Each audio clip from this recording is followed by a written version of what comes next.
সরস্বতী পুজোর আগে কুল খেতে নেই, এই কথা আমরা সবাই শুনি।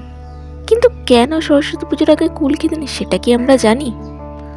চলুন তাহলে আজ এই বিষয়ে বলি। পৌরাণিক কাহিনী অনুসারে মহামুনি ব্যাসদেব সরস্বতী দেবীর আশীর্বাদ লাভের জন্য তপস্যা করছিলেন। তপস্যা শুরুর আগে তাকে দেবী একটি কুলের বীজ দিয়ে বলেন, এই বীজ থেকে গাছ হবে, তাতে ফল ধরবে। যেদিন সেই কুল পেকে ব্যাসদেবের মাথায় পতিত হবে সেদিন তার তপস্যা পূর্ণ হবে।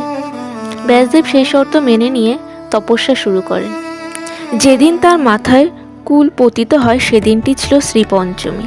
যেদিন মাতা সরস্বতীকে কুল ফল নিবেদন করে অর্চনা করে তিনি ব্রহ্মসূত্র রচনা আরম্ভ করেন। শ্রীপঞ্চমীর দিন সরস্বতী দেবী তুষ্ট হয়েছিলেন, তাই সেই দিনের আগে আমরা কুল খাই না। সেই দিন দেবীকে কুল নিবেদন করার পরেই কুল খাওয়া হয়। তাই বলা হয়, যে ধৈর্য ধরে অপেক্ষা করতে জানে জ্ঞান নিজেই তাকে খুঁজে নেয়।